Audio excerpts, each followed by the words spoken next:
show. So Okay. I let this part out. Hey, if you got this part of the video, you've got the live unedited edition. Home Gadget Geeks. It's Thursday night. It's the 18th of March. It's 8 p.m. in the Central Time Zone. If you've got, or 7 p.m. Mountain.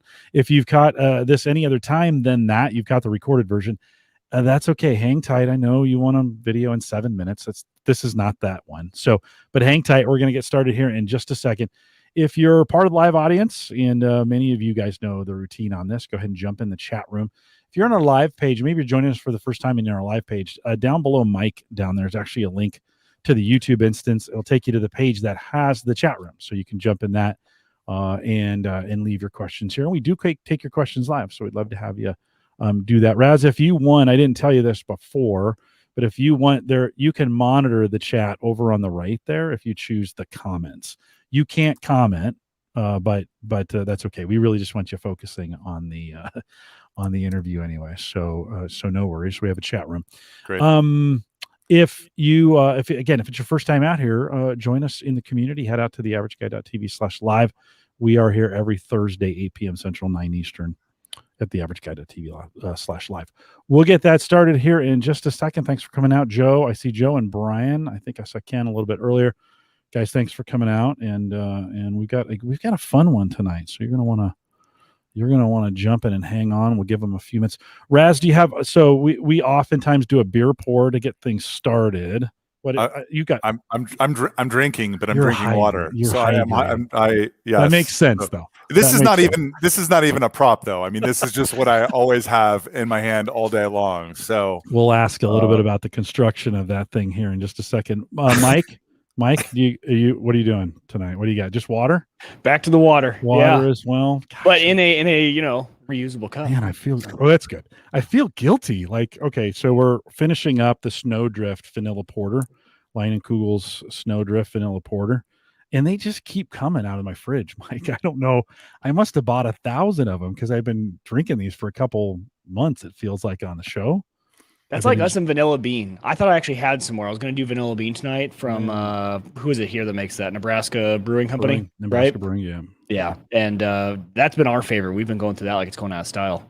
Raz, you're in the heart of close, but you're there in Denver, and that's kind of the heart of craft beer culture, right? It is. It kind of went from boom to bust to kind of rebooming again, but there are almost too many to kind of, it's not even micro anymore. It's like the new Coors is micro beers. So I will say I'm still a fairly strong loyalist to Coors, but there's a few micros here that I enjoy as well. Coors has some new offerings as well. I mean, they're trying to remake themselves with some different branding, some different kinds of beer. I've noticed as well. Do you go straight? Are you an old school guy? Just kind of. I do. Yeah, no, I'm just a Coors Light. Okay. Straight, very basic. But it's not quite the same since they sold, right? I mean, it's like they lost a little bit of the Colorado luster, but still a supporter, still a fan. Have you ever had Breckenridge Brewery? I have. That's a solid one. That's probably one of my favorite micros here in the Colorado area. Yeah, there's some good ones. We enjoy when I come out. We get a good chance to sample. We get quite a few good ones here in Nebraska too. So that's. Are there a good number? Well, we got a good number of our own breweries, which are really good. Lucky Bucket and Mike, what's the one you just mentioned? Nebraska Brewing Company. Nebraska Brewing, and then there's one up in Benson. There's Odell. There's Brickway. Yep. There's a few good ones right here. So we've got a pretty good beer culture here in Omaha. It's not bad. Like you can do some local stuff and do it pretty well. So Jim Shoemaker says, let's see if I get Jim up there. There we go. Sparkling water for him tonight. And Joe's doing Ozark. Joe has sent us beer from Arkansas, Ozark Cream Stout. I think that was one of them, wasn't it? Was that one of them that he sent to us? I don't know. I think it was. Joe is known to, we shouldn't say this because it's technically illegal, but Joe, we've been known to get a few beers in via UPS from Joe. So that's pretty great when we get to, they got some good, the Ozark's got some good beer down there. It's pretty great. So. All right, let's get this thing started. Let me bring up the notes here. If you're listening live, jump in the chat room. Love to have you out there. Let me do this thing. Here we go. This is the Average Guy Network, and you have found Home Gadget Geeks, show number 483, recorded on March 18th, 2021. Here on Home Gadget Geeks, we cover all the favorite tech gadgets that find their way into your home. News, reviews, product updates, and conversation, all for the average tech guy. I'm your host, Jim Collison, broadcasting live from the AverageGuy.tv studios here in Mike. Freezing, warm, freezing again. I think we got some 60s coming in for the weekend. You got to be excited. Did the fence get put up? The fence did get put up. Okay. Finally, we have the fence up. My dog is happy. It's all good. And yeah, the grass is already turning green over on this side of the city. Yeah. How about you? Yeah, no, it's getting there. I think that there's some hope. Raz, our guest tonight, he's coming in from Denver. Raz, did you survive the storm of the century? We did. It was underestimated by many of us, but there was probably a solid 20 inches by Monday morning or so. So that's in 24 hours. That's a legit snowstorm. Yeah, it's a typical Denver. I mean, I think they were saying kind of like this is a every 10-year storm or something like that. Would that be kind of accurate? Now, you spent some time in Silicon Valley. They never get weather like that out there. So. No, I mean, a bad day is 58 and sprinkling in the Bay. They get a little bit of rain and they're mad. Yeah, no, yeah. It is.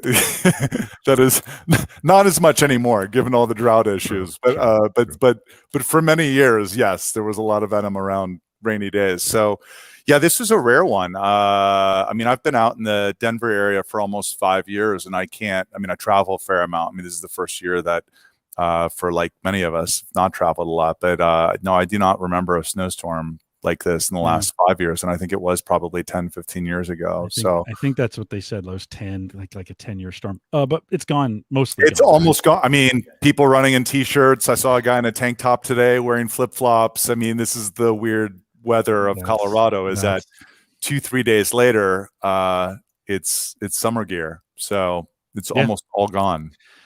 Yeah, and we're getting there too. We had a bunch of snow on the ground that we got some warm weather and it's gone, and I think we're going to see 60s this weekend, and 60s Fahrenheit for our international friends. and it's going to be pretty great. Well, of course, we'll post the show with show notes out at theaverageguy.tv. If you want to find this one, use HGG483 to find it as well. Raz, have you jumped in on this crypto craziness that's going on at all? I know we didn't plan to talk about that. We're going to talk about some other things here in a second, but I have. Well, so I have. You know, it's funny. I've been having a lot of conversations about this much more recently. Between Wall Street bets and crypto over the last 90 days. This has become the new kind of pop culture topic.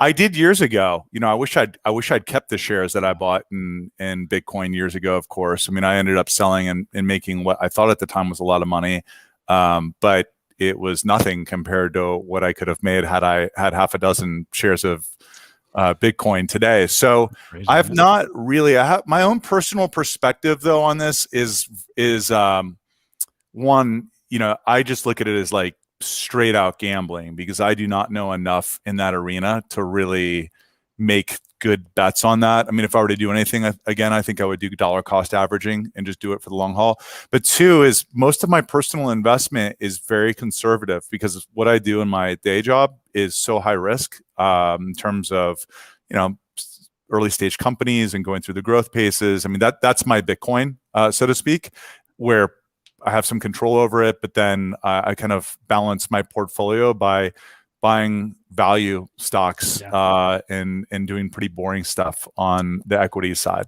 I think that's a good call. I think you got it balanced well. We've been encouraging folks to know before you buy, kind of deal. Mike and I both use Coinbase. If you head out to theaverageguy.tv/Coinbase, and a bunch of you, they keep signing up, Mike, which is super great.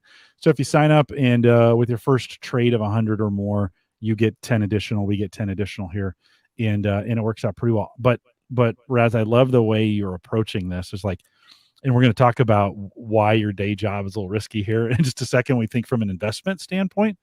And so I always encourage people, know what you're doing. It's easy to get caught up in this crypto frenzy and all of a sudden, your stimulus check is gone. So don't be that guy, right? Yeah. Know what you're doing, go into it. Coinbase is a great way to get that done. You can head in there. There's some learning modules. You don't have to do anything. You just pop in. Mike, I like on the app, it's just my favorite app to go into to see what the other coins are selling at, where the market is going, some of those kinds of things. Do you find yourself opening that up from time to time?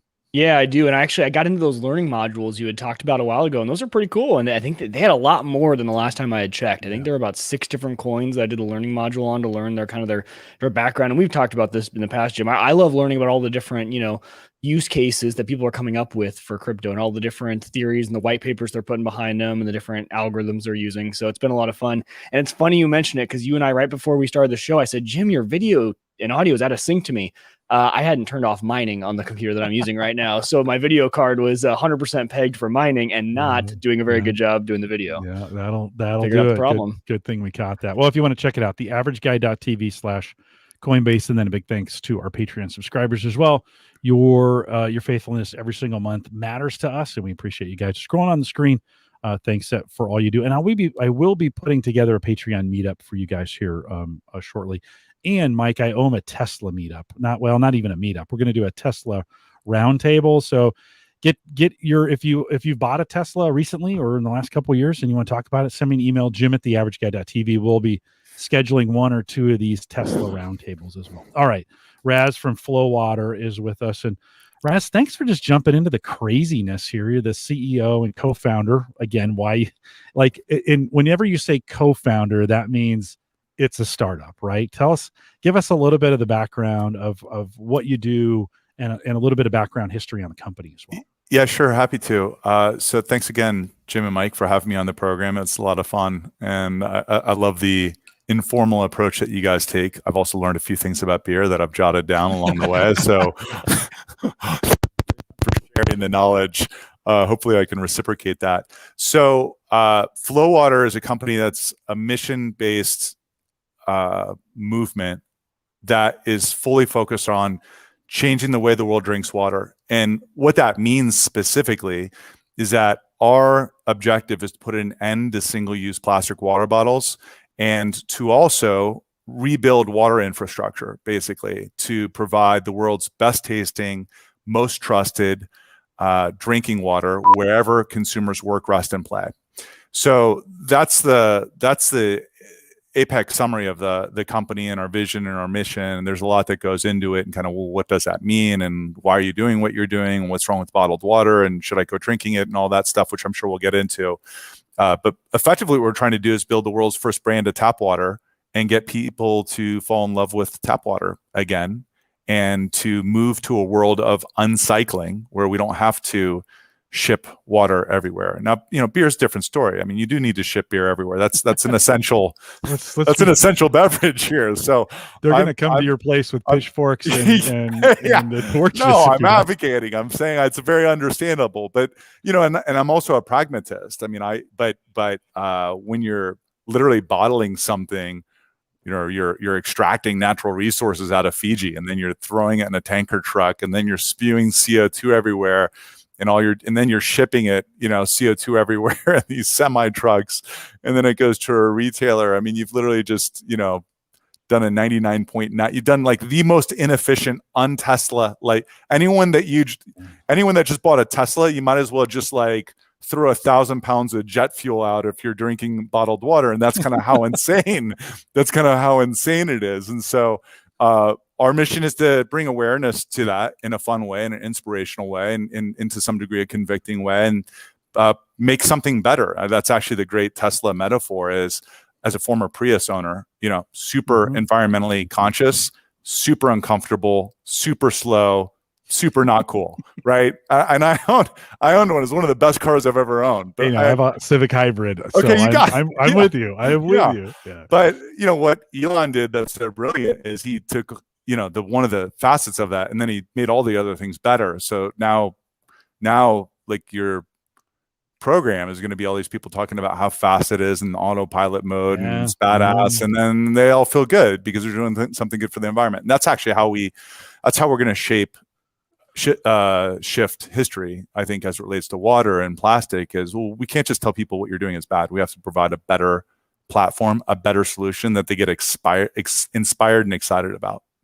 Raz, as we look at tap water in the United States, and like it's location by location, right? So everybody needs to kind of know what's going on. But what's really wrong? Like, what's wrong with our tap water in a lot of cases? I'm sure you guys have looked into this, but certainly here in Bellevue, Nebraska, I get a good water report from our water company all the time that says, no, your water is really good, but not everybody has that advantage, right? Well, yes, that's exactly right. And there's actually two pieces that I would probably break this down into. One is that, from whomever you get your water report from, I have no doubt that it is exactly as it says it is at the point of processing, so to speak, or at the municipal water treatment facility. The problem is that it's running through the delivery agent for that is decades old pipes that are full of rust and lead and sediment. And so, the problem number one, a good metaphor for that would be like you're doing food prep in the kitchen. You've got this amazing steak and it's grass fed and organic. And then on the way to the grill, you just drag it on the floor, and then you throw it on the grill. Well, like it started great and you got this great like vehicle where you're gonna like do this big green egg and you're gonna like cook something or roast something or smoke something, and you just dragged it along the floor on the way there and it got dirty, and that's disgusting. You don't want to eat that. And that's a lot of the issue with tap water. I mean, that's kind of problem number one, is that it's nothing municipal can do to really solve it. It's a multi-trillion-dollar problem. That's a 30 to 50-year problem that can never get fixed. And so problem number one is infrastructure, super outdated, super old. And this is why if you look at 25% of the households in the United States, Popular Science did a sampling about 3 or 4 years ago, I think it was, 25% of the samples taken had higher than EPA levels of acceptable lead. And that's a tragic issue. People are consuming lead at kind of record levels, not knowing it, because there's no kind of simple way to test for lead. Second issue is that if you look at what's in tap water now, it's a lot different than it was 30, 50 years ago, right? And so 50 years ago, there were no plastics that were making its way into the waterways. There was no glyphosate. So glyphosate became a agricultural product, which is known as Roundup, became an agricultural product widely used in the early 70s. And so now here we are about 50 years later, right, where Roundup is in our food and waterways, and you're literally drinking Roundup in your tap water, and you're literally drinking bottled water. In fact, most people think, bottled water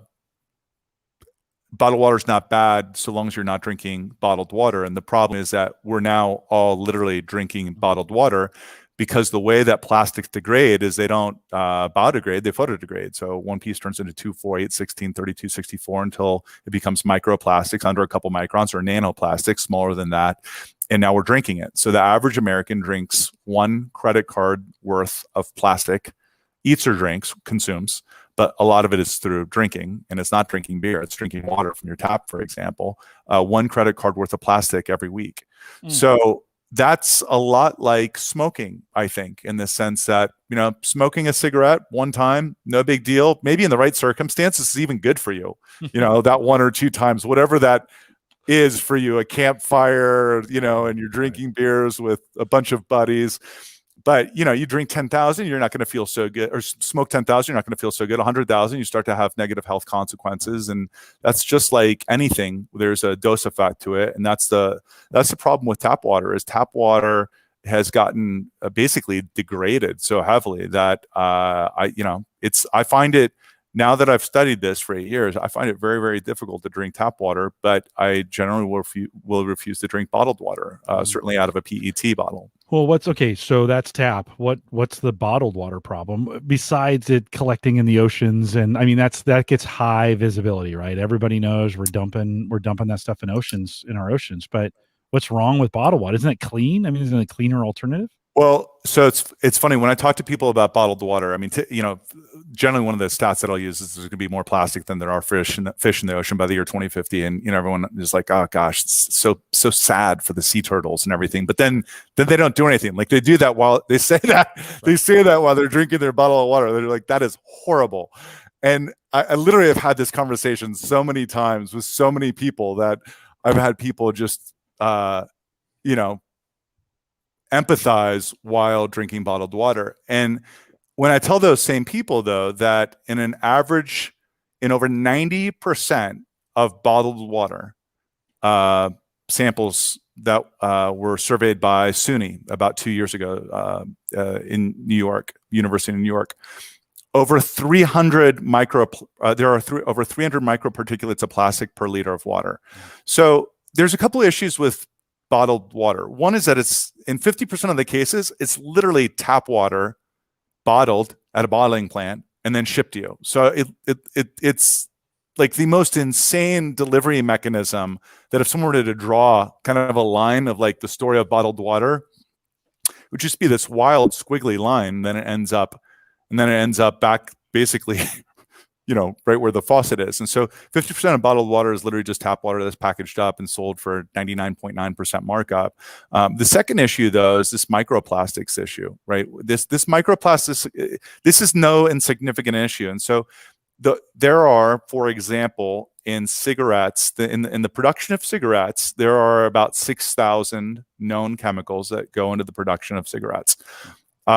In bottled water and in the plastics that go to create PET that bottled water is encased in, there are over 10,000 known chemicals that are used to actually create the plastics. So when you start thinking about things that you're ingesting, you're literally lining your esophageal tract, you're lining your gastrointestinal tract and your small and large intestine with water that has the permeation of small microplastics. I think we're going to find at scale, and when I say at scale, like 5-10 years from now, I think the data is going to be absolutely mind-boggling. The negative health effects that have propagated over time as a result of basically drinking our bottled water. And we're seeing that now, plastics have chemicals in them that are endocrine disruptors. There's some belief out there in the market that one of the reasons for the rise in obesity is not just sugary foods and sodas and whatnot, which of course to some degree that is, but other people believe it's an endocrine disruption that has occurred through an endocrine disruptor, which can be done and had via plastics and the ingestion of plastics and those chemicals. So kind of no matter how you slice it, bottled water is, it's certainly bad for the environment, but it's also bad for you. It's interesting too, when I talk to people about the negative effects of how many microplastics are in an average bottle of water that you're actually drinking and landing your stomach, that's the point at which people put the bottle down. When it's the fish that are, not entirely, but there's some people that are just great human souls that will stop doing something that they love because it's bad for something else, right? But that's kind of not the way most of the world works, right? And human nature is, it's kind of the statistic, it's kind of the adage that, when 10,000 people die, it's a statistic, and when one person dies, it's a tragedy. And it kind of ends up being, once you personalize it, it starts to take effect and cause behavioral change. So those are some of the issues with bottled water that we're trying to solve for.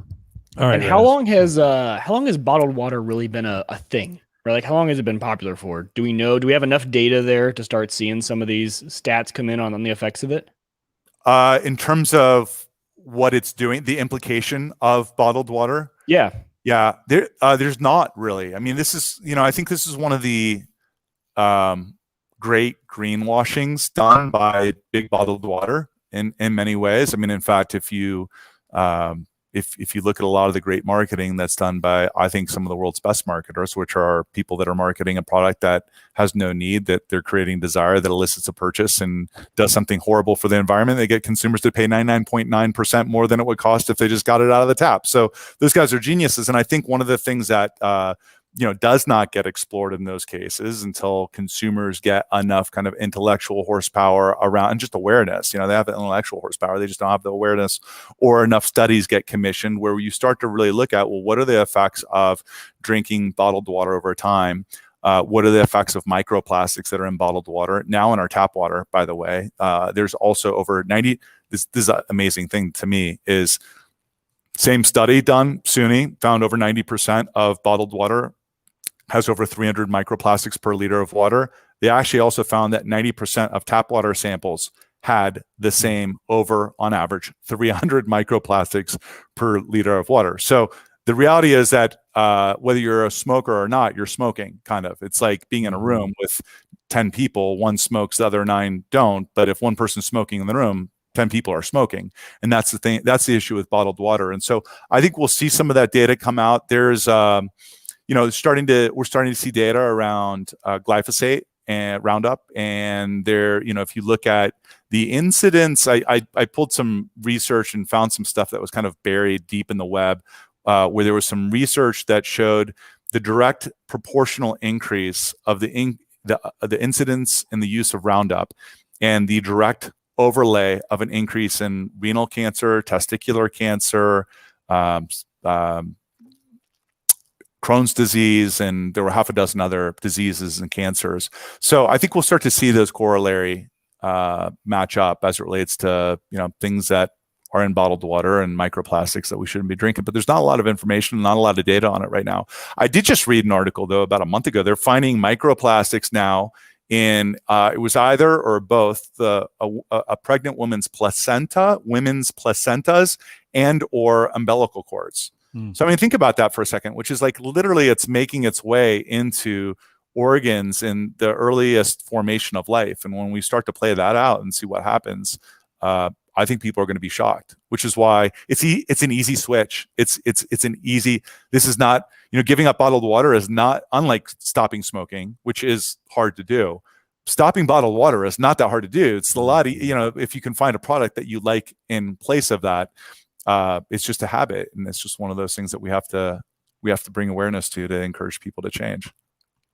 One of the things, as you were mentioning this, for the last decade or so, I've been running all over the planet. I ran 5 marathons, and I've been running here and running there. And of course, at the end of every race, they hand you bottled water. And I was thinking, I wonder when the last time, now during the pandemic, of course, I haven't been out, I haven't been doing things. And I'm actually having a hard time remembering the last time I had bottled water. Well, what do you do? What do you drink out of the faucet, or do you have a filter? We have a filter that we use. We have a pitcher that's got a filter in it that we use. But it's just funny thinking, like, man, the pandemic has actually slowed that down. Now I know as we get back to normal, we're going to see it all. We're going to see it all show up again. Okay. So I'm scared to death. you did your job, Raz. Like, no, I say that jokingly, but in all seriousness, Mike, we live in the Midwest where Roundup Ready corn has been used for decades, right? Yeah. And when we're starting to see some of these things as well come in, and I'm thinking, okay, you don't have to convince me anymore. I kind of get it. Let's talk a little bit about, so what are you trying to do? And so for folks listening either to the podcast or live on YouTube, 2 things I want to remind you before we get too much farther, because as we get into this, I don't want you guys to turn this off and don't get this. So one is Raz has provided a code for us, 20% off the products we're going to talk about here in a little bit. So if you get Hydrate, HYDRATE 20, if you use Hydrate 20 at the store at Drink Flow Water, and that flow only has 1 W. I like the way you said that, FLO, and then water at home.com. I'll have all those links in the show notes. So you can just head out to theaverageguy.tv/HGG483 or the newest episode that's out there. And you can get both that code and the link to do it as well. And then one of the products we're going to talk about is the Flow Water faucet filter, right? This is one of those that you put on the end of your faucet. I want to hear from listeners, if you're in a spot where you really feel like your water's bad, like if you're just if you're just really worried about your water and you don't have a great way to filter it for some reason, and you want to give this a try, I'll ship this to you here in the United States. Unfortunately, it's tough to ship these outside the United States for me because it gets super expensive mostly. We'll send you these. We're going to talk about them here in a second. So send me an email, jim@theaverageguy.tv, and the first 2 that have great stories on how bad their water is, we'll get these shipped out to you as well. If you don't get a chance to do that, use Hydrate 20 at drinkflowwaterathome.com for the products we talk about. Okay, Raz, so let's talk about the technology you're using then. What are you guys doing to solve this problem? So the fundamental idea of our company ends up being that we want to provide flow water devices wherever consumers work, rest, and play. So in some cases, this could be a faucet filter that screws on to just a standard ordinary faucet. You cannot have a pull-out faucet. If you have a pull-out faucet, then in that case, we will have another product for you probably in the next year, which will be a flow water countertop unit. And then we also have Flow Water on the go, which is prepackaged in non-PET aluminum vessels, where you'll be able to buy this. You can either buy it on the website at Drink Flow Water at Home or through retailers. And then our primary product that we launched with, which we have, we're well on our way to 10,000 Flow Water refill stations that are primarily in businesses. So these are in, hotels, a lot of schools. I mean, our school business has just absolutely exploded over the last 6-9 months because people care more than ever about something that's touchless, contactless, and also it eradicates viruses and bacteria. So that's a refill station right there. And what that does is that just drops in. You can also buy it on the Flow Water, Drink Flow Water at Home website. It is not an inexpensive piece of technology. I'll just forewarn you that's $6,000. That's $60. So neither are Teslas, by the way. Let's just be clear about that. Well, you can't finance that one too, just like you can a Tesla. So for a couple $100 a month, you can have Flow Water on demand in your house in that refill station. And most of the people that end up having that what was more of a commercial grade machine are people that have really nice home gyms, or they have kind of a home office setup that's pretty substantial, where they're not going to a school or a corporation or an office setting. And so we've got everything from a $60 Flow Water faucet filter that will do a really great job of improving the quality of your tap water, to building out a very powerful and proprietary Flow Water refill station. And essentially what happens, just going back to your question, like what is it that it does, and how does it work, and what are we building? Well, what we're really building is a way to get people to fall in love with tap water again. So the problem that we have in the US, the reason that bottled water is so pervasive is not only because big bottled water are great marketers, but it's convenient, and you develop an affinity for your brand. Just like, I'm sure if you were to throw a beer label on one of your favorite beer labels on any type of beer, you would at least have a couple cadences higher of respect for that beer, even if you didn't naturally love it, just because you love the brand, or you love the story, or you love the experience that you had when you were drinking it sometime. And so we're trying to get people to fall in love with tap water again. We don't have a problem called, if I could only find a faucet, or if I could only find a water fountain, if I could only find a nozzle or a spigot. No, we don't have that issue in any kind of first world country. We have an issue called, like, I don't like what's coming out of there, or I don't like the smell of that, or I don't like the taste of that, or I don't like chlorine or fluoride or total dissolved solids or glyphosate. And so, our goal ultimately, I'd be thrilled someday, 10 years from now, if we do wildly successful in this, but then eventually migrate people off of Flow Water on the go, other than when you are literally on the go and you need something. But, I'd love for people to be able to go and fill up at their tap source. And the way to solve that is make their tap better. So kind of in tech, I used to run a couple tech companies, and one of the tech expressions that many of you, I'm sure, have heard many, many times over is kind of, you hear entrepreneurs talk about sometimes owning the last mile, that ends up being kind of the long tail, whether it's microsites or blogs or a roll up of e-com and in the long tail.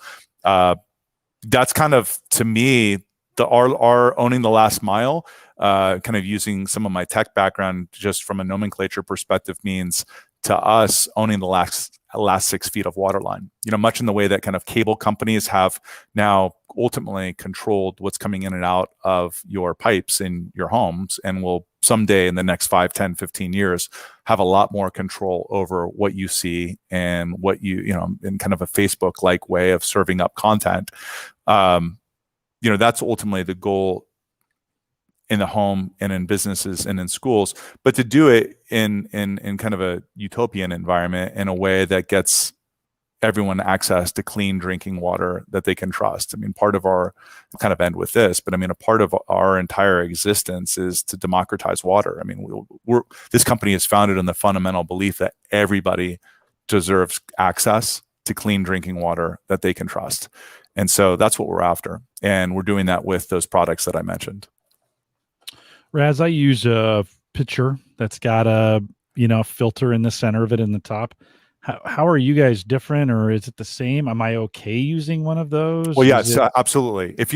First of all, I'm a huge fan of placebo. So if you think you're okay with that, the placebo effect is very real. So, if you think Nicely you're okay said. with Nicely it, said. if you think you're okay with it, I would tell you, I used one of those. I prior to flow water or before I had a flow water device in my house. Yeah, I did, and it like let me kind of put this on a spectrum. For example, I think pretty unequivocally, it would, and also as an objective a way as possible, I can tell you a flow water refill station on a scale of 1 to 10 is an absolute 10. I mean, we were dropping these in Flint, Michigan. We gave $100,000 of flow water refill stations away to Flint, Michigan, very, very early in our company's existence. And we were literally taking water coming out of the tap lines in Flint, Michigan that were as dark as urine, that were 43 times the EPA allowable limit for lead. And we would run it through a flow water proprietary purification system, and out was coming something that had undetectable levels of lead over and over through thousands and thousands of gallons, all certified through third-party labs and validated through third-party labs. So that is the flow water refill station, and if you wanted a free trial of that, just mention, you can email our company or send an email to support@drinkflowwater.com and mention Jim and Mike, and I'll make sure you get a free trial of that for your office or a hotel or a school that your kids go to. But that is a 10. This is like a solid 4 to 5, right? Which is, this has a 5-layer filter. It does not have reverse osmosis. It will not extract every virus out of that water. It'll extract most bacteria though. So a flow water faucet filter will remove chlorine, microplastics, a lot of bacteria, has a 5-layer filter. And then what I would describe as kind of the countertop filter or the pitcher filters on a scale of 1 to 10, I would probably put that as like a 1 or a 2. And it's not bad. It's going to remove a little bit of chlorine. It's going to make it taste a little bit better. It's going to remove sediment. It's going to do a really not a solid job of removing sediment. The problem is that in that like small little mesh carbon filter, there's just only so much you can do. Like when you see a picture of that refill station, sometimes when I'm doing a demo of the product, people think that I'm going to open it up and it's just going to be like, and maybe there's a blowout even of what's inside, like a CAD of it. I don't know if it's on that website.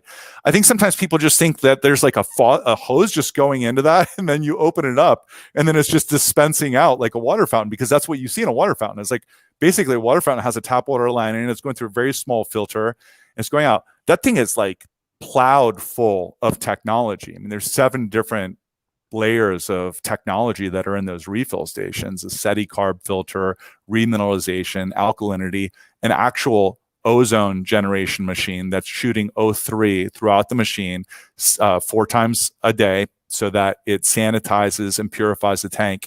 So it's not going to be anywhere like that, but is it better than drinking straight tap water? Absolutely. Absolutely.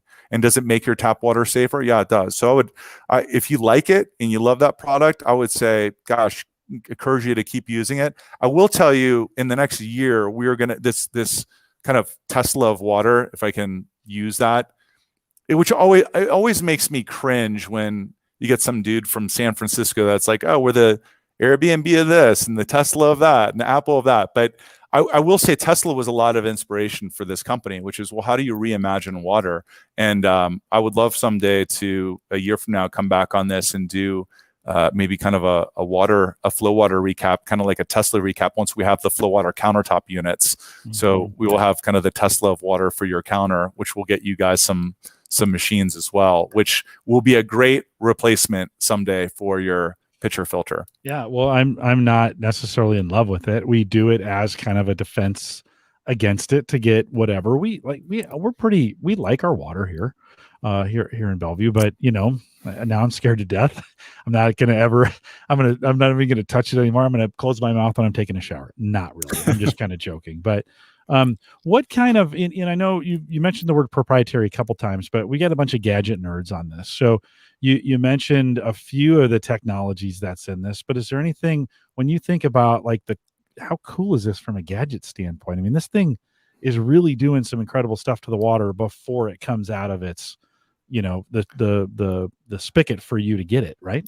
There is. So there are 7 stages of purification. So in fact, someday I just need to go to a pond a lot of people in California don't know what a pond is, but for those of 'Cause us, they're all dried up at this point. yeah, well, that probably is true. But I mean, they know what oceans are, and they know they're high sensitivity to plastics in the ocean, but not a lot of pond awareness like there is for us Midwesterners. I grew up in Ohio, so I mean, like what you would go do on a Friday night would be go fish in a pond, and I did that with my grandparents for many nights. And so you could literally hook a flow water refill station up to a pond, and out would come, like, unquestionably, we could put this head to head, and we've done this with your favorite bottled water, and 8 out of 10 times we'll get consumers that will take flow water over Fiji, for example, and blinded taste tests, and we could literally be pulling it out of a pond or heavy lead levels in Flint or the ocean for that matter. It won't work at scale because it's not designed to do that.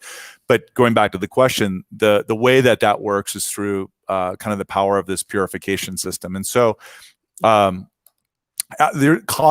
filters are very regularly used. And in fact, what you have in your pitcher filter at home, Jim, is a carbon filter, which is great. We use a carbon filter as well. It's like kind of stage one of chlorine removal, and it's good to have it. On a scale of 1 to 10, it's kind of like 1 to 2, so it gets you from like 0 to 1.5 or 2. But what happens after, and what really gets powerful, is when you start to incorporate things like reverse osmosis. And so reverse osmosis works via these semi-permeable membranes, and literally only pure H2O can cross through there. So what you're left with is something post RO, post reverse osmosis, and we use a proprietary version of reverse osmosis called advanced osmosis, which processes water 5 times faster with up to 1/5 the wastewater. What you're left with is literally pure H2O.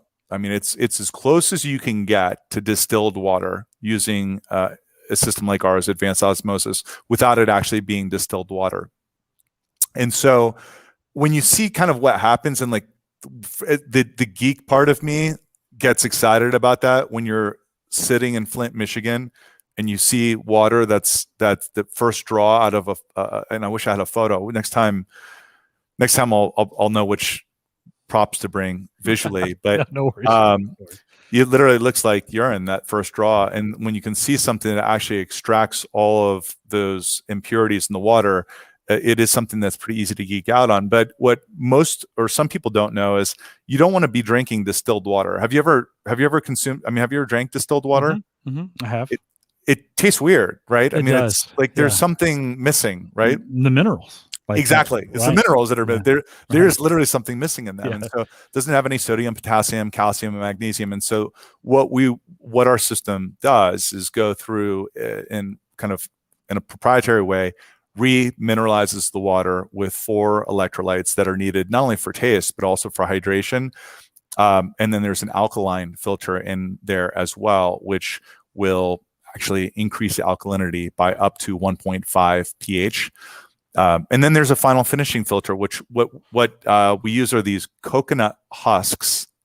It's actually the shell specifically, but the husk and the shell, and you carbonate the shell by burning it, literally turning it to carbon, and then you crush it, and then you put it into a filter. And when I say like you do, it's not like it's me doing this in the garage. I mean, there's a manufacturing process for this, of course, but this is not a DIY solution. Yeah, no. Yeah, I would highly not recommend trying to carbonate your own coconut and brew your own water at home. We'll have somebody try. By the way, that sounds kind of fun, though. It does sound fun. Oh, I don't recommend it, but if you do it, I do recommend you invite me to whatever party that's being had to do that. And so that is an insane way to make the water taste really fresh and clean and crisp. So all of these processes have kind of different intentions and stages to changing literally the chemistry of the water, from like the very first stuff that comes in, all of the extraction of viruses, bacteria, and dissolved solids, and then through some of those stages that I actually mentioned to you guys. So it is kind of cool. I had no idea. I mean, I'm a non-water guy that came into a category and looked at it and said, how do we, me and a small group of people said, how do we reinvent a category? And so, if you look at a lot of companies that have done something radically different, it's kind of taken somebody from the outside to come in, and maybe the naivety is actually of benefit in some regards.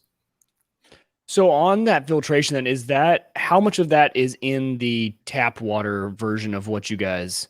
In this one? Yeah, in that one. This is a 5-stage carbon filter. Okay. So within this, there's a polypropylene screen wrapper. There's activated carbon absorption. There's a carbon block, which has microfiltration. And then there's an inhibition layer for limescale and heavy metals.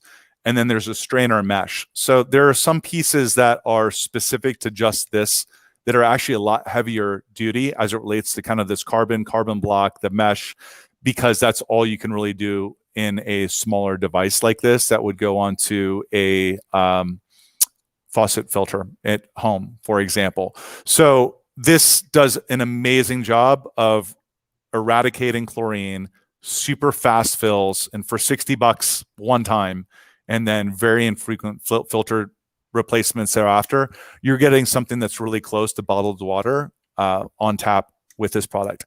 Now, going back to kind of like the Tesla of water metaphor that I use, that's the refill station. And so someday when we launch a flow water refill station that's going to go on your countertop, going to be plug and play, and it's going to have all these systems in it, and remineralization and increased alkalinity and electrolytes and all of that.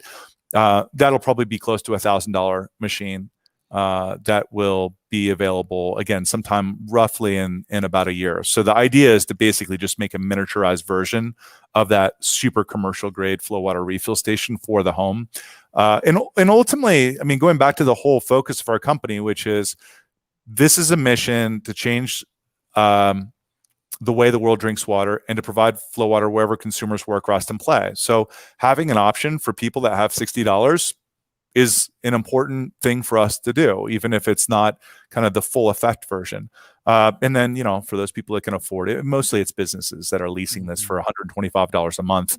They're leasing a flow water refill station. But, having kind of a variety of mid price points between $60, $1,000 and $5,000 for $6,000 for commercial purposes is kind of a part of the platform, and you get better effect as you go up the pay grade there. So you know what hold on, Mike. I could buy it for $6,000, or I can lease it. Well, you can. So yeah, if you go to the Drink Flow Water at Home website, drinkflowwaterathome.com website, it's going to list it there where you can actually buy the unit for $6,000. And again, I always want to kind of preface that comment, which is, I know more than a few people that are not like Silicon Valley tech billionaires, but I know for a good number of people that for $6,000 to have something that they can have on demand, what is the world's kind of best tasting water, and eradicate their bottled water habit. I know a surprising number of people that have done that for their household. And, I have one down in my garage here. I've got one in another place that is in a kitchen. And so, it's a very suitable device for the home, but it's not a very inexpensive device. You can finance it through, I don't know who were you. In fact, I'm trying to pull it up real quickly, but you can finance it through a firm, I believe, but it's not pulling up right now. I have to actually check out, but you can finance it through a firm. Now, a firm is, one of the companies that when you check out on Amazon, for example, you can finance your toothbrush or whatever you're buying.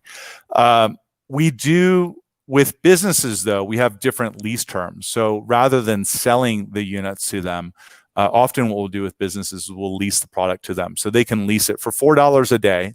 A business or a school or a gym, or we have a lot of essential businesses, firehouses, police stations, mayor's office, distribution centers, digital server storage centers, for example, has been part of our business that we expect to grow, 100x over the next 12 months, because those are running all the time now, especially now, right? You have to have someone manning the servers, and they're building huge DCs for these, and so they can lease flow water for $4 a day, $125 a month. Raz, I'll be honest. I mean, if I was in an area where I did not trust my water, or I had medical conditions that that made me susceptible to illness or some of those kinds of things. One-time investment of $6,000 to make sure my water, plus I think it's $300 for filters. And how long does a filter? Once a year. Okay. So for the big refill station, Right. it's 12,000 gallons or once a year. You would like I want to put one of these in my I want to put one of these in my kitchen. Like now we have good water and we don't have health problems, but I don't think that for a lot of folks where they may be in those conditions, I don't see that as being that unreasonable. You're trying to undersell it in some ways, and I'm kind of saying if it really does what you say it does, and it's as good as it is, and we took a look on the video feed of the filters and the filtration systems and kind of what that looks like. Yeah, I would. I easily when I broke my leg, I easily spent $6,000 in expenses and parts and casts and crutches and all kinds of boots and devices to get that done. I don't find that necessarily that unreasonable. So I don't want you to undersell it from that standpoint. Do you find folks, certainly you have it in your house, but are there individuals that are picking it up as well and just like, this is what I want to do? Imagine there are. There are. I mean, I think this is where, it depends, it depends on what the audience is. And this is an audience that probably does have kind of a higher disposable income than what would be maybe a kind of conventional media outlet. But I can't give you the exact number of units that we've sold into homes, but I think you'd be pretty surprised at the pickup that we have had for the right target. The right target audience. And so it's a relatively small device. It looks big on the website. I mean, it's got a 16 by 18 inch footprint. So it's tall because it's just stacked full of purification technology in it. But it's a relatively small footprint. So, California, I've got one in my kitchen and I have a very small kitchen in California, but it's where I put it. And here in Colorado, I have one in my basement. Yeah, it gives you a pretty good, I'm showing on screen. This kind of gives you a pretty good idea of what, 15, 20 years ago, we bought, people would get Culligan or whatever those services, right? And they would bring the big plastic jugs out to you that they'd put in. My aunt and uncle still do that. Yeah. It's about that size. I mean, it's not really that different than that, right? Go ahead. And the one segment of this that I would just love, and I don't know, maybe it's already happened and I'm just naive to it, but I'm wondering, like, a company like Flow Water partnering with all the big refrigerator manufacturers to actually have good filtered water come out of because through all my entire life that I can remember, at least, I've always gotten water from the fridge. That is just where I have gone for water, right? From that dispenser. And, in my adult life, even after I replaced the filter, like, I don't taste any difference. I don't know if that's maybe just, I don't think they do much. At least the ones, that I have, the tiny ones, they're probably pretty similar to one of the really small, like, picture carbon things. I don't even know what's in there, but I would love to have that type of filtration in my refrigerator. Because number one, it's already an appliance I have. And, we're in the process right now of buying new appliances. And I'm like, man, if one of them had a really advanced water filtration that was a lot better, I would pay more for that refrigerator. Would you? Like, oh yeah, easy sell for me if it was from a brand that I kind of knew. Like so now that I know about Flow Water, I know the details. Man, if that's integrated into a fridge, I'm already buying it. It doesn't take up more space. I'm limited on counter space. I don't have space in my kitchen for the big unit, right? But my fridge is already there, and that's where I go to get my water. That's where my kids get their water. We rarely ever the only thing we use the faucet for is to fill our coffee machine, right? That's the only time. Mike, what if it's probably the only time I drink out of that faucet. Mike, what if it was a flat unit though? So instead of, because like my only concern is like that why they shouldn't put iPads or tablets into phone or into fridges, because the fridge outlasts the OS, right? And so I'd be a little worried about mixing the two. But Raz, what about a flat unit that would go behind the fridge and so the water would come into that, do its filtration, and then go back? Oh, that's not bad. Be like right before the fridge. That's even easier. Yeah. You could retrofit your fridge. That would be huge. If I could retrofit my fridge with something behind it, Jim, I think you're on there. There you go. I don't know, man. Have you guys that thought is about not that specific application, Jim. I'll tell you, not the building in kind of a point of entry behind the fridge. We have thought about under the sink, and we've done some kind of early development of building something that's under the sink so that when you go to fill from the sink, you're getting flow water. Flow water is always coming out of the sink, for example. We have done some very preliminary work, and we do have in the plans to ultimately make flow water filters for your fridge years out. So, I think tied to that a little bit is if we can take kind of this technology that's in the 7X and figure out how to compress it into one of these smaller fridge filters. All of the research that I've heard, I'd be curious, Mike, your perspective on this, but if you needed to change it every 2 months instead of once a year, would you be glad to do that if you knew it was dispensing something far superior to whatever you got in your fridge filter? Yeah, I mean, we're a family that we do, and maybe I don't know what the timing is, like that green or red dot at the top of my fridge that tells me I need to change it. We follow it, right? And so we order new filters and we replace it. And so, whatever it meant as far as filters being changed, I'm already doing that in the first place. And I just feel like I don't notice a difference. Like, I'm like, is this really in this filter? And I don't know, and it might be due to the fact that I go with the cheap knockoff brands off Amazon. I get those filters because they come faster in a day and I can just get them in there quick. That's probably why. But if I knew the technology that was in there was actually as robust as like your big system, that would make a difference for me. And like I said, 99% of the time I'm getting water, and my whole family's the same way. We go to the fridge. Actually, our main driver for getting a new fridge, our fridge isn't fully broken yet, but that dispenser stopped working a little while ago, and it's driving us absolutely insane. We have an ice maker on our counter, and it's driving us nuts to have to like use the ice. It's funny, those things you get used to, and just the convenience of it. And I think a lot of people too are the same way. The fridge is where they go for the water. Yeah, that's a really good point. I mean, eliminating, and in fact, saw a couple of things in the chat. One question was about sparkling water.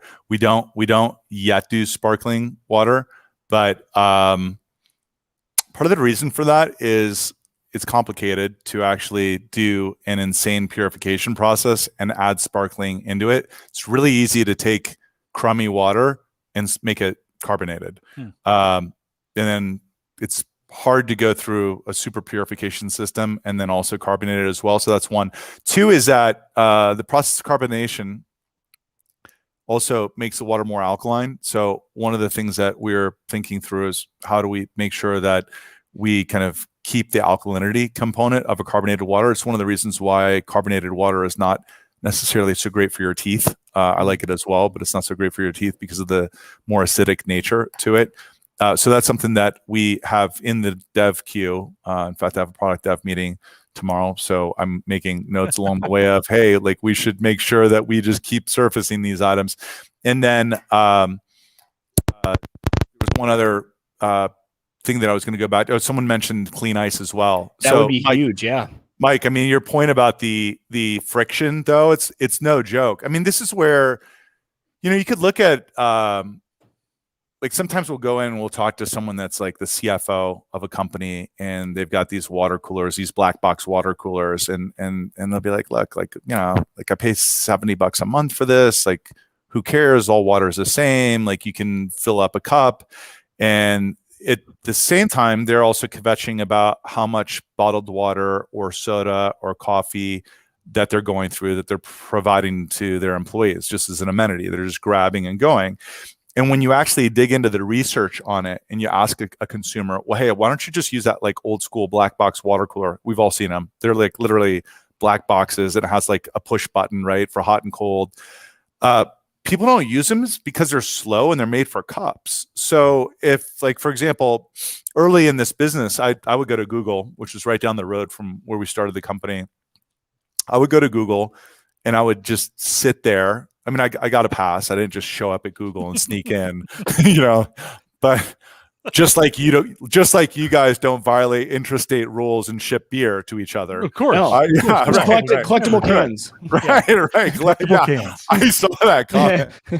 So I would just go and watch people at Google, and Google had like 30 different, I don't know, 30, probably a dozen different types of packaged water. And then they had like the, variety of like water on tap, and then they had water fountains, and then they had water coolers. And what I learned in that was that, and then I would talk to people after, like, hey, why'd you grow that? Why didn't you just grab out of the water cooler and refill?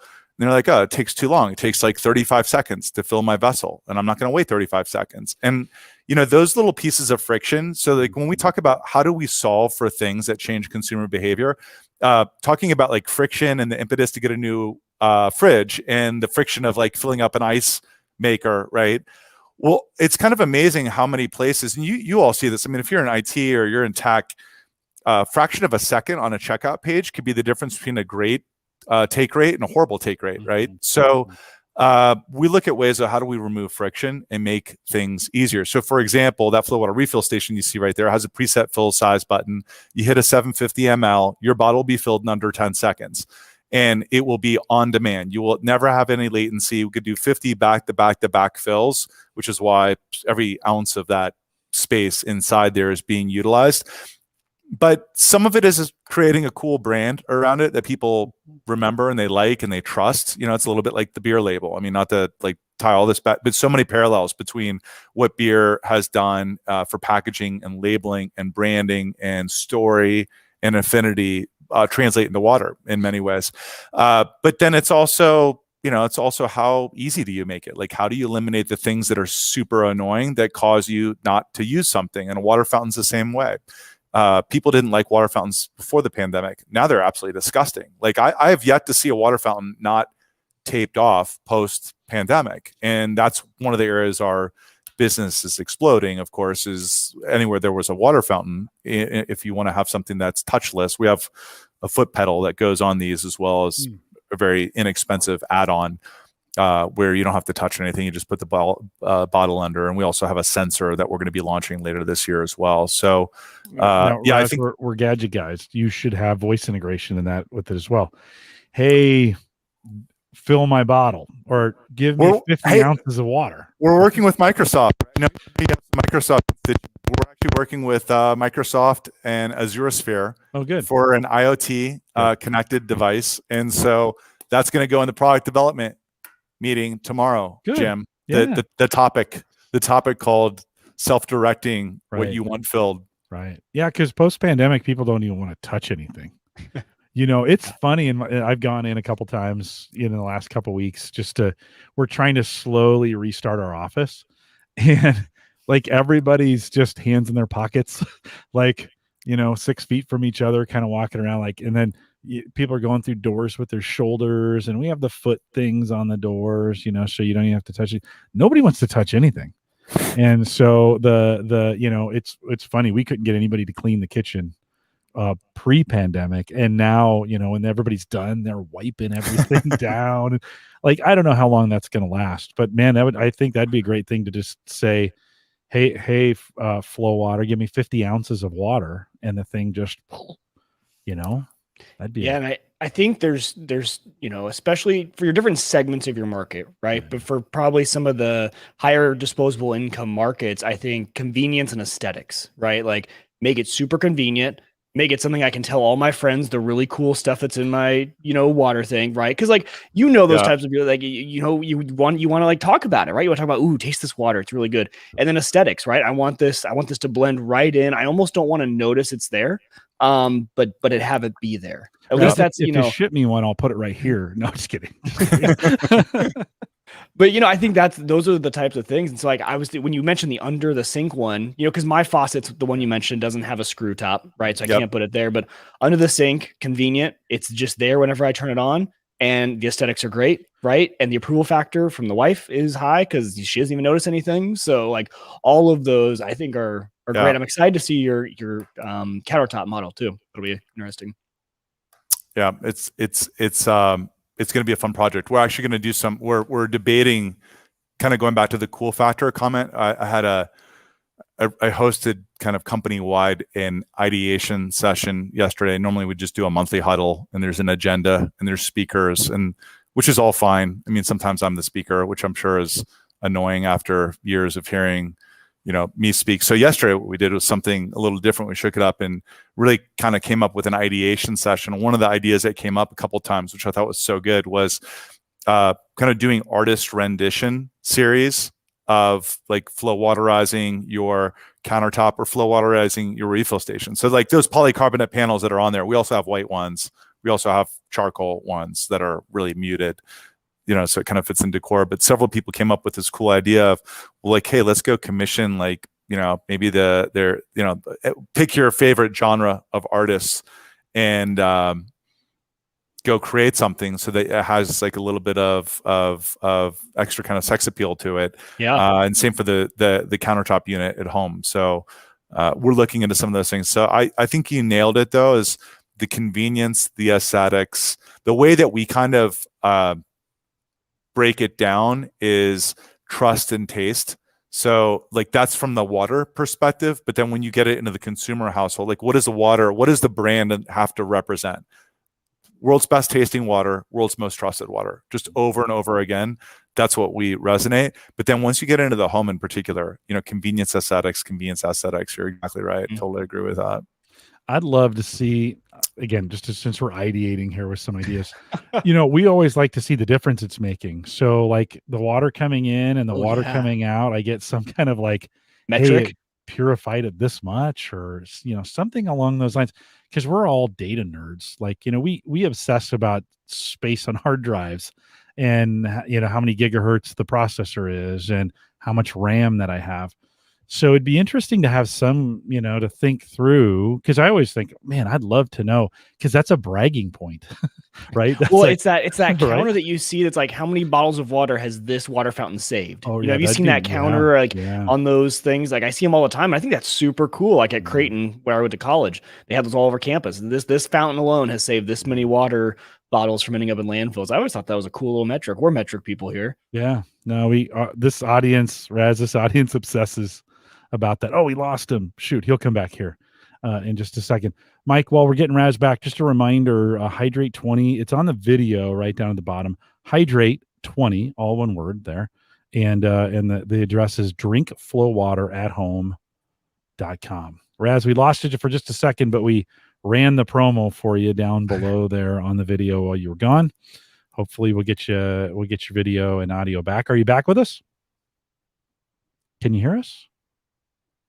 Looks like his connection's dropping out. While he's figuring out, his kids are probably playing. What's that new game that all the kids are playing, Mike? What are you? Valheim. Valheim. Yeah. I bet his kids are playing Valheim right now.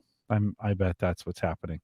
So, Mike, while we get Raz back, what are your thoughts on this? I mean, I love this ideation thing at the end here. As far as me too, this could be a super nerdy thing to have. Like, I'd love to have this underneath my sink. Well, sorry. No worries. I got kicked off my Wi-Fi network, so I apologize. It happens, Raz. I was asking Mike a little bit, hey, what do you think? What his initial impressions of this? Yeah, and I said I really like the kind of the ideas we've been going through, and what I like about this is that I honestly didn't know that the purified water, all the water industry was something that people were trying to come in and really make a big difference in, right? I thought, okay, well, there's filters, people are just it's a status quo. So that's what I loved about this conversation, was hearing all the different ways and hearing all the different products you guys have on your horizon. It's changing, right? And these things are going to get better. They're going to get more convenient. They're going to be, I didn't know all the stats either. I didn't admit this early on, but I have a bad habit of grabbing a lot of bottled water on the go, because we do a lot of road trips down to the farm, constantly doing bottled water in there. I take a big jug, but then we grab those on the go to refill the jug, and never thought anything of it really. In my family, like when I was a kid, like we did a lot of bottled water. It was kind of like the on the go kind of thing. I think it was more of a uniform taste thing for us. Like it just kind of like wherever you went, you knew what your Dasani or whatever all those tasted like. But so very interesting to hear the stats. Jim, I liked your idea. Raz, I don't know if you caught it. So we were talking about, I love, and Jim loves, Jim brought this up, like metric tracking. So any sort of like, hey, it went in like this, it came out like this. This is how much got purified. Or I love those counters that are like, this is how many water bottles were saved by this machine. We love the sort of metric tracking, and that would be really cool to see. The brag factor. I think we lost him again. I think we we did. It's okay. You back, Raz? You with us? Well, I just switched networks, so it's kind of, this is going to be a great idea, I have a feeling, because I've now missed it twice. So there's some like forces that are trying to Yeah, keep me away I from this know. breakthrough. You have to So go back tell and me- listen to it. All No, right, all right. the idea is just some metrics I got my around bottle paper and save, pen and everything. Yeah, bottle saved. bottle save, some kind of filtration, just those bragging numbers, right? I mean, Yeah. we all do this ourselves. I got 80 terabytes of storage in my network, and some of those kinds of things. So. Yeah, that's a good idea. The gamification on it ends up Mhm. being a real behavior driver. On the refill station, there actually is a bottle counter. Oh, good. So, and sometimes it's so funny. I mean, I've now been looking at the thing for 8 years. We're on our 5th generation of it, but so it's improved, but that bottle counter is still there. And I sometimes forget the impact of that. And sometimes we'll go into school districts where they'll have like 8 different schools, and each school has 3 or 4 flow water refill stations.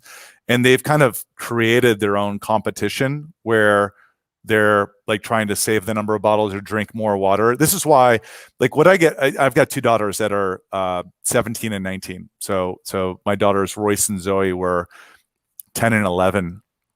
9 and 10 actually when I co-founded Flowwater. And one of the reasons that I got excited about this, there were several, but one of them was, I'd take them to soccer practice, and then after, and this is in the Bay. I mean, this is like not my heartland where I grew up, Ohio, which like I feel like I grew up on Twinkies and Cokes, and like in the Bay, they're it's like something bougier than it's kale. Yeah, no, it's not. Kale it's like chips. sugar. It's like sugared kale, though. It's like it's still the same junk food. It's just like bougier than Twinkies, right? I don't think my kids even knew what a Twinkie was till like 2 years ago. So Twinkie wrapped in rice. yeah, yeah, right. So what is cool about this bottle counter, and kind of going back, but to the impetus to like even me getting in this mission was changing consumer behavior. And I typically like I often talk to my sales organization that kind of fab selling, like feature advantage benefit, which is kind of everything we all grew up with probably, or learned, or was classically trained around feature advantage benefit selling, I think is very dead, and what I think is in the world now is really outcomes. I mean, behavioral outcomes or changed behavior. And so when we drop in a flow water refill station, we'll actually see consumers drink 2 to 5 times more water than they were before. Like, so we'll do pre-post data on this. So we'll like take measurements on their water consumption 30 days before a flow water unit, for example. We'll drop the flow water in. We're not changing anything else. Like, we're not ripping anything out. If they're selling bottled water or they're giving bottled water away for free, we say leave it in there and just see what happens organically after we put a flow water refill station in. And 30 days after, we'll see a 50% reduction in soda and coffee consumption, totally voluntarily. And then we'll see a 2 to 5-fold increase in hydration. And I think one of the things that drives that too, just going back, is this counter, like seeing the number. Like, I'll even kind of subconsciously look and be like, oh, I got to do like 300 this week. Like, that's how much I gotta drink. Like, this is the new metric. So you're right. Once we tie that to the phone, like, I think what will be really interesting from a data perspective though, will be when you look at tying like water consumption to your app, and then you tie that into like work and productivity, or your watch and like sleep, someday you're going to be able to tell your level of hydration and how it positively affects sleep or business performance or your sick days. And so there's kind of a big data to water too, which it might sound, I don't know, I don't think it sound ridiculous to this audience, but it might sound a little ridiculous to some, but the reality is, like, this is like one of the, water ends up being one of the basic necessities of life. 70 to 80% of Americans are chronically dehydrated. So what if we were to actually get people hydrated again? Like, what would happen to ADHD or performance or sick days or obesity and satiety? Has a huge impact on being dehydrated makes you hungrier because you're not getting enough water, and you're getting water through food. It's not a very efficient way to get water, but that's one of the ways. So those are actually inextricably linked. And so I actually think this idea of kind of big data around water and tying it down to the device level and tracking it with metrics will end up being pretty fascinating in terms of what we learn from it. Yeah. I mean, just think about is I get close to the device, syncs with my watch, it gets that information in, it knows. I mean, there's just so many things you can do with that to think of, as you said, the gamification of it. And I get some of the most positive results I've had have been around where I've tracked it, and then you're just like, okay, that like I'm getting there. I'm trying to do a little bit better each and every day. So no, that's pretty great. Well, Raz, we've taken a bunch of your time. Anything we missed? I think we covered it all. We got it. Okay. I think we did it. I think we yeah. You guys are a lot of fun. This is the most fun I've had good. On a podcast. Well, video cast. So thank you. If we invited you back at some point, yeah, of course, absolutely. Right, I'd love to do this in person. Do you guys ever in normal times? Do you ever do these together? I mean, I assume you guys are neighbors, right? Well, Mike lives across town, so that's 30 minutes. That's what I meant by neighbors, on the other side of town, right? And I think we've only podcasted together once, and we maybe a couple times a year we get together, right, Mike? Well, the thing we joked about too was okay. So we met right when we started. Like we met up, I think, for lunch, and then from that point we podcasted together for 3 years, I think, had never seen each other in person. And we met up in DC when we were both out there for work. Like we live in the same town, but it took both of us being in DC for work to actually be together. But yeah, that is hysterical. Well, I posted a picture and he was like, "Hey, are you in DC?" And I'm like, "Yeah." He's like, "I am too." I know we don't do this in Omaha, but we should. Yeah. So now when we hang out, it's not podcast related. It's just hanging out. Raz, just a reminder, if folks want to try it, this is probably the best way to do it, right? There's the Flow Water on the go. You can order a pack. You've got the Hydrate 20 that you can use to get 20% off. Drink Flow Water at home.com if you want to give it a try and kind of taste it without having to do. And then don't forget, I'm giving away 2 of the faucet. Just remember, if you have one of those pull down, it doesn't work. And so it needs to have the one where you can kind of screw that filter into it. And I'd just love to provide them for folks where you feel like your water might be suspect. So we want to give that a try, get that in there. We'll get some feedback from you, some of those kinds of things. So if you're interested in that, send me an email, jim@theaverageguy.tv. I'll just ship it to you free of charge. You can give it a try, take a couple pictures and get it back to us. Raz, thanks for coming on. Jim and Mike, pleasure, gentlemen. Thanks for your audience and both of you enjoyed it very much. Thank you. We enjoyed it as well. Have a great evening, and thanks for coming out. Appreciate it. Thanks again, guys. Take care. Bye-bye. Jim, I love your refrigerator retrofit idea. If that comes out, I would for sure be a purchaser of that. Like that is because I don't know. Like for me, it's just that's where I go for my water. Right? I think it always depends on where people go to get their water. Like I said, going back to convenience, right? And for us, that's the fridge. Man, if that could be the source of it, I didn't even think about your idea of just like strapping something to the back. I'm thinking of like integrating it into the fridge. Well, having it just be the inlet of the water. That's genius. He's got a point in the sense that replacing those filters is the hard part. And if it creates friction to have to pull that fridge out every 6 months or every year to replace those filters, the filters aren't very big. We showed pictures of them here during the live show. It's kind of a standard. It's like the size of a beer can, maybe a little bit taller, but they seem about this round. You could get that behind your fridge. Now, not everybody's fridge, like some have super hyper built-in fridges that you don't have that space, and maybe but I was thinking, something that could go somewhere close. Jim Shoemaker in the chat room was saying, something like, I'd even, Mike, the line for my fridge comes up from the basement. So the water it's tapped on a line from the basement. Yep. So I could take a unit, attach it to the wall and run it up that way, or run, there's, if you're going to run it, maybe there's a situation, if I'm going to run it to the sink, you don't want to replumb for this. That's the problem, right? There's a friction moment if you're having to replumb for it. So I'm going to watch these guys for either that. I wouldn't do a desktop or a countertop one. I would love an under the counter because that's where the space is. I want to hide it. Yep. Well, the aesthetics is the other part too, right? Like, and I didn't just mean design on the front of the unit. It's more of just like it needs to kind of blend in, right? Not really, or look super cool. Like, or be like a centerpiece, right? If it's a centerpiece, and maybe they're getting to that point with the artwork or something. Yeah. Joe has a good comment. He says maybe the countertop could just sit next to the fridge, and you just like set it next, on the counter next to the fridge, and it could come in provide water there and through the fridge. Yeah. Something like that. Just kind of depends on habits. I don't go to the fridge for the water. We have a pitcher and I just pull the pitcher out. I'd love something. Does your refrigerator have the option right now, or do you guys just not even We mess do. with that? No, we do. But like Just- that filter gets all gummed up, and those filters are crappy.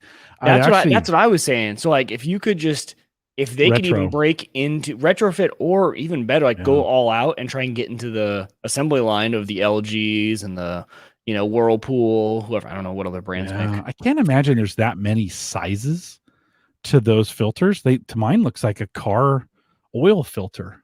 That's and it's a quarter twist backwards and the thing pops out, right? Mine actually kind of looked like their filters that they had. Okay. Yeah. Mine's like that cylindrical, very skinny. It's got a little nipple on the top, beer right? can. Yeah, kind of beer can. Well, Like ours two is beer cans. long. Yeah, like 2 beer cans. Yeah. Oh, height wise. Yep. And ours is like below our fridge. I don't know if that's where Mhm. yours is. And so it's like under the fridge. You just unscrew. No, the ours is inside the fridge. Oh, really? Yeah. Okay. Yeah. So That's the way water, my in-laws it's was cold. too. It chills the water in the filter, and then as you go, because filter holds about a cup, so to speak. Yeah, it's definitely a space ripe for disruption in this area, and it's kind of cool. Like that, I want one. I want one of the big units. That just You'd be looks cranking through the cool. water down there. Yeah, You have a there's restroom in your basement too, because you would need there's a spot right. See, I have that curtain right here. Yep. There's this spot right there for it, Raz. Just saying, we could make a deal. Mike, we haven't podcasted. I skipped last week, by the way. Thanks to everybody who gave me the week off. Appreciate you guys doing that. Nobody got mad at me or sent me an email. It was really needed. I just had a very long week, and I think I pinged you on Tuesday. And I was like, I'm not doing it. I knew you rarely ever do that. So I was like, it know. must be a stressful week for you. It was going to just be a crazy week. You're coming off a little bit of vacation as well. I think next week we should probably talk a little Unraid, because we've had an Unraid upgrade in the process. Yeah. Been working on getting John back from Unraid, so we'll have those conversations.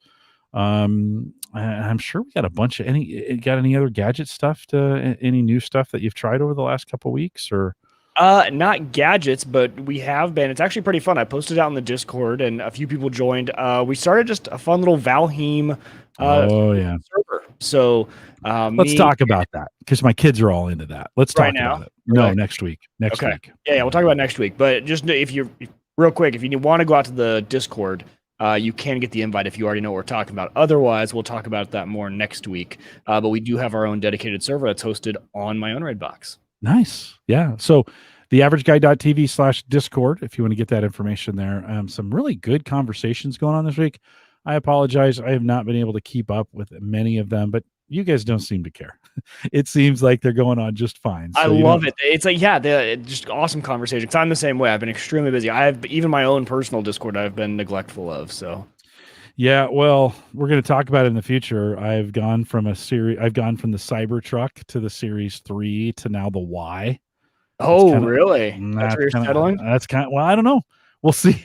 Like, I'm waiting to see what kind of federal incentives kick in. Like, I don't have to do anything right now. So I'm just kind of waiting to see. And if that happens, I'm going to pounce. Like, if that money becomes available, I'm taking whatever I can get my hands on from that perspective. If I don't get the Cybertruck, I'll get that money back. And so, that's been my thought. I've been thinking a lot about that lately, watching a lot of YouTube videos and just like, okay. John Biggs got his Tesla delivered, and he got the Y. And of course, Dwayne, you missed Dwayne Robinson 2 weeks ago. He's got a Model 3 or Series 3, right? He's a few, hasn't he? Or maybe he just had no, I think it's his first Tesla. Okay. Yeah, first Tesla. If you didn't listen, you got to go back. He nearly burned his RV down. Listen, Dwayne did not have the best 2020. Like, on top of the pandemic, all kinds of things went wrong. Did you ever see that old movie from the 80s called The Money Pit, where they buy this house and everything kind of breaks? Dwayne's had that kind of year. I gotta go back and listen to it. Yeah, everything that has gone wrong went wrong. And what's great is he was in great spirits. It had been a year It had almost been a full year. I think we talked to him in February of 2020, so pre-pandemic, so to speak. And it's just he moved. They completely had to redo the house. He had some patio problems. He has a pool now, which is always a disaster. The RV nearly burned down. I mean, it's kind of, not funny, but he tells it pretty funny. So you might, if you missed 482, that's Dwayne Robinson, and it's always good to be with Dwayne. We had a good time hanging out with him. Speaking of that, you can hang out with us every Thursday, 8 p.m. Central, 9 Eastern, out here at theaverageguy.tv/live. Big thanks again to our Patreon subscribers. Appreciate you guys for all that you do for your pledge of $5 or more, and just kind of helps keep things around here kind of moving and shaking. So appreciate that. Maybe it'll even pay for a new a new flow water's full system, huh? You never know. So appreciate you guys and all that you do and supporting the show in all the ways that you can. Mention the Discord group, theaverageguy.tv/Discord. Don't forget, you can still leave us a message. And this is something, Mike, I'm going to really work on this spring and summer. We'd like to get your voice on this call. So leave us a message. The easiest way to do that, homegadgetgeeks.com. There's a little microphone in the right-hand corner. It's over there in the right-hand corner when you get there. And leave us a 30-second message. It can be anything. We just love to hear from you. If you got a question, if you have a comment, if you want to leave a Baba Booey, any of those things that are there, you can do that as well. HomeGadgetGeeks.com. You can send me an email if you want to get in on these flow water. Like, again, I've got 2 of them here, and we kind of want to hear the story. I want to hear, like, how bad is your water, and how well will a $60 device work for you? It's got a filter in it, brand new. I'll ship those to you, United States only, but send me an email, jim@theaverageguy.tv. Love to ship that out to you. And by the way, Patreon helps with that as well, helps pay the shipping on those things. So appreciate you guys. Don't forget Home Gadget Geeks, both web and media hosting, or theaverageguy.tv, both web and media hosting, powered by Maple Grove Partners. Get secure, reliable, high-speed hosting from people that you know and you trust. Christian has plans that start as little as $10 a month for some pretty rocking services. So check it out, maplegrovepartners.com. Don't forget theaverageguy.tv/Coinbase as well. Mike, I'm hearing just before we go, I'm hearing all these crazy rumors of Bitcoin going to 150,000, and that just seems ridiculous. But then when we were talking about this in 2018, did you ever think we'd hit 60? Yeah, no. Nothing's out of the realm of possibilities. Now, there's just the one thing that I have learned in the last few months is, because it happens with, like, if you get into penny stocks at all, or though, like the small cryptos or even big cryptos like Bitcoin, it's just like right now it's like nothing's unattainable. It's like everything's to the moon, right? And like diamond hands, and like everything has that mentality right now. So I think everyone's just excited. I don't think it's out of the possibility. I definitely don't think that, but I think I'm hearing that in certain circles. It's which it's doing it. I remember when we had Edward on the first time, and Bitcoin was at $264. Yeah. $264 the first time we had him on here. And I remember him saying something about, 10,000 or 20,000 or something like that. I was like, you're crazy. That's what I thought. Don't tell Edward I said that, because he's a good friend, but he was crazy. No, apparently not. And then so you're like, fool me once, shame on you. Fool me twice, shame on me. Right. So then it dips, and there's all these people say, oh, it's going to go. And you're like, you're crazy. Well, it did. Now, this is the hard part. Is 3 times a charm? Like, nobody knows. You just don't know, right? You can't. So there's no thesis to reference here. Don't make stupid. There's no there's not history to it. Even in the market, we can't predict these things. So stop trying. This is not financial advice. We're not telling you what to do. I'm just saying it's crazy. Yeah. it's just crazy. Check out theaverageguy.tv/Coinbase if you want to jump in. At least, again, just learn about it. Use it to learn. And you can trade if you want. So we are live every Thursday, 8 p.m. Central, 9 Eastern, out here at theaverageguy.tv live. If you're listening live, we'll do a short little post show. With that, we'll say goodbye, everybody. That was super fun. That was good. Yeah. Raz is pretty great. Yeah, he's fun. He's funny. He is. I love that kind of entrepreneurial spirit, Yeah. just like we're going to do this thing. I guess I didn't know they'd been around so long. I thought I this didn't was either kind when of a when he new. said talked about his daughters, like, oh, I didn't know it had been I that thought long. this was a new kind of in the last couple of years startup, but 8 years, 9 years, I think he said, or something Yeah. like that. So, pretty interesting. I listen. I've been a big water guy forever. Like I've always been worried about the water, but I go in cycles. I do some things, then I don't. Right. I do some things, and then I don't. So I don't know. I'm probably It was good bad. education for me because I've never been a water guy, right? Like I've Mm. never, I've never really thought about it. We, filtered, not filtered, bottled, not Yeah. bottled, drinking out of the hose, like I mean, sometimes I worry more about the gas that I put in my car than I do about the water I put in my body. That's a good metaphor, John. It could be a sales point. We all worry about, what kind of gas we're putting in our car and stuff, but should we be more concerned about the water? Joe says, I finally think I can build a house in my server without it being total crap. I'm assuming he's referring to the game. He plays. Yep, he plays this. Him, Bust Out. Who else has been jumping in there with us? One sec, I can hop in and see. Yeah, Bust Out Joe, Ryan, and then my brother-in-law, and we've been playing over there. It's been a ton of fun. It's been a total blast. Joe, but your house was good, in the beginning anyway. I've actually been trying to learn from you. I'm building a new house by the lake. I don't know if you saw it, Joe. It's my new little dream home down there. So while you're murdering villagers and stuff, or no goblins and stuff. Okay, yeah.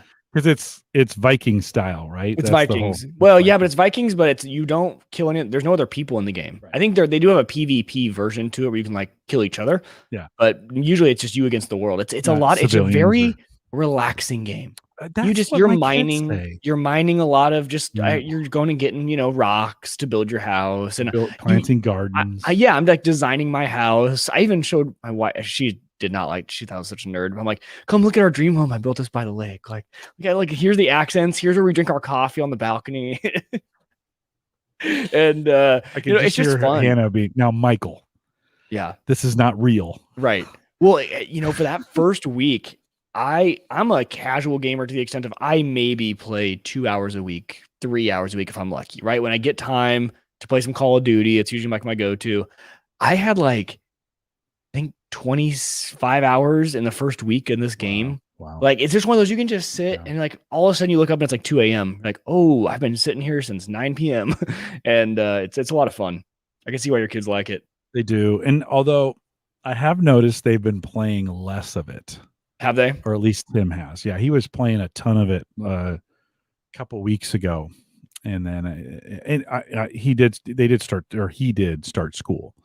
So he started college. So he's had not as much time. He's going to bed a little earlier and some of those things. He has a 4-hour class he's studying automotive tech at Metro. So he has a 4-hour class Monday through Thursday, and he has Fridays off. So that's kind of nice. Well, I noticed there's kind of like a buildup in the game. We'll talk about this next week too during the actual show, but there's the first probably 20 so hours that you play, it's like easy to be building stuff. Like you only need a few materials to build this. And then all of a sudden as you get to the next stage, it takes like so much effort just to do like one thing. You got to go like into a certain area, mine 3 different things, smell it. Like there's so many things you have to do just to build something that I could see there totally being like a fall off point. Like, oh, well, once I got to this level, then it got really hard. And I was like, man, the first part's really engaging. Those first 20 hours, like super engaging. And then it gets really hard. So like, I find myself, my brother, and if like, you don't have someone to play with and like team up while you're in the server. So we have a voice chat. So whenever we're in server, any of the people that are playing with us, you just jump in there and you can all talk with each other. So it's like, oh, hey, you want to come with me and do this? We can make it easier. And that's what makes it. Yeah, they talk to each other while they're doing it, or they'll rest for a time, or I watched them plant a garden, and some stuff, and I was like, I don't know, my work's pretty complicated. I don't know if I need another.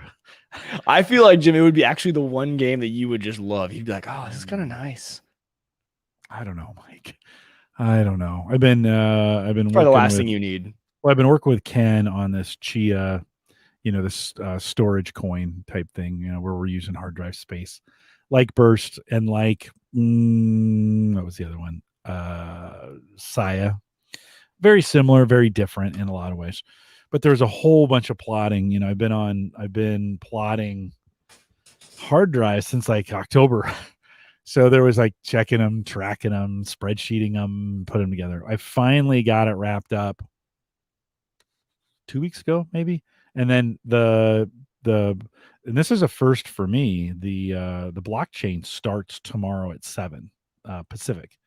So blockchain hasn't even started yet.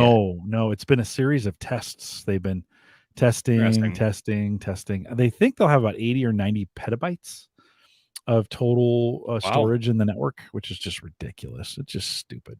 And have people kind of left the other ones in groves to come to this new one? Is that kind of like is this like, you know, the Saya and storage and all them? Filecoin, ready made. Was that one of them? Was ready? No, made safe. I can't remember. I think it was made safe. But yeah, because like there can only be so many people that, number one, have access to that amount of data, and two, know about these and actually do it, right? So I would imagine these groups move from like one to the other, which can't be good for the service, right? Because all of a sudden, if like this new coin comes out and it's just a flip of a switch, all of a sudden like, oh, well, my service is now dead. And it just flushes. Yeah, I imagine. Well, Saya was pretty much already dead, and then Burst died a while back. I mean, they're still running and they're still trading, so you can do those kinds of things. But a lot of those folks that had done Burst and all the variations of Burst have come over and are kind of doing Chia. See, if you want to check it out, Chia, chia.net. And so yeah, that kicks off on Friday. It'll be interesting. I guess that's tomorrow. I've never been part of a blockchain from the very beginning, so this will be kind of interesting. These guys seem like they got their act together too. You know, the other ones always kind of felt like they were an angry junior high group. It was just right, you know, infighting and you know, chest thumping and, you know, peeing in the corners to mark your territory. That always seemed like those groups were that. This is run by Chia is run by some real pros, and you know, you get the trolls that pop in and try to cause things, and they're just like, look, go somewhere else. Like if you don't like the answer, just go somewhere else. We don't want to deal with you. So that I've been pleasantly surprised. Is it an Ethereum based token, kind of like all the other ones? I think it is. Yeah, I think it is. But it's its own thing. Okay, I think it's its own thing. I think they've built this from scratch. So got it. I haven't. Ken said you should do it. I'm like, okay. So I haven't spent a ton of time necessarily digging into all the technology on it, but I guess if the blockchain starting tomorrow, that would make sense. Yeah, and I rounded out at about 80 terabytes here in the network, but I bought some. I also dropped some in the process. So I dropped 2 4 terabyte drives when I was swapping out drives. They died, or you sold them? They slid out of the. Oh, you physically dropped them. Dropped them on the floor, like right on the concrete. Conk, gone. Like not even a hint, not even a whisper. So there's 8 terabytes that I lost that day. And then I think I said this on the show at one point. I was mining, or I was plotting out of a shuttle case, which is one of those little tiny cases. And I had drives just kind of hanging out over the sides of it because I was moving things around. And we had a brand new cat, and we think the cat jumped up on the computer and pulled it off. Lost 3 drives in that fiasco. So I have a drawer, this middle drawer right here. It's just full of like 5 like dead 8 terabyte drives. Yeah. Well, ouch. Fortunately, I didn't lose any 8 terabytes. They were all the 3 and 4 terabyte ones that I had bought on eBay. Yeah, but still, it's space is space. I bought one more 8 terabyte drive. See, I got a good deal on one of those, and then I've picked up a few. I loaded up the Drobo with a few new 4 terabyte drives. So I think it's a 5-bay Drobo, and I think I have 3 4 terabytes and 2 terabytes in there. And then, of course, we talked about that Drobo deal where I got those 4 2 terabyte blacks, which have been super cool. By the way, that Drobo thing that I did is a total fluke. I've been following it ever since. They're not selling for that price. Why I got the price I did for that thing, is beyond me, Mike. Nobody else is getting, because I watch all the through eBay. I watch. Nobody's getting that kind of. Yeah, a little price. bit of Mike luck. I know it totally was. That's exactly what I'm going to say. Because even though I told the guy, "Ooh, I didn't write the right thing on here, and it's not what you think it is," that's fine. I'll pay.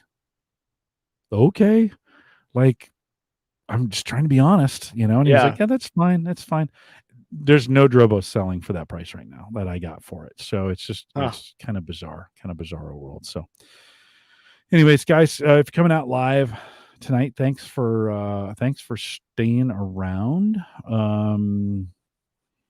Parker's here. That's my brother-in-law. Oh, yeah. What's coming up somehow? Oh, no, they're talking about Valheim. He's the one who plays with me. Parker, you'll need to come back next week. So show up at 8 Central. Is he in the Central time zone? Yeah. Okay, he's here in Omaha. Parker, come next week because we're going to talk about the game, and you can almost jumped out of his chair. Yeah. We'll want to hear from you and just how good Mike really is at this game, and we need some dirt on Mike. So there's no better person than family to bring some dirt back in. So if you want to, number one, I'm terrible at this game. He teaches me. Yeah. And number two, he does have the dirt. So I think that'll be super. Parker, we want to see you back here next week. Yes. Okay. 8:00. It's 8 p.m. Central here. Same way you found it tonight. He's been watching it for a couple good. Weeks, so good. Yeah. Jump in here. Always he's the one I've talked about. He just started, building PCs last year. So he got into kind of the tech scene by building his first gaming PC, and now he's hooked. Right. This is the right community for him. Yeah, for sure. This is the right community. All right, guys. We will see you next week. Dig in on Unraid and a little bit on the game stuff with Mike, and we'll catch up on what we've been doing. We'll see you guys next week. Take care.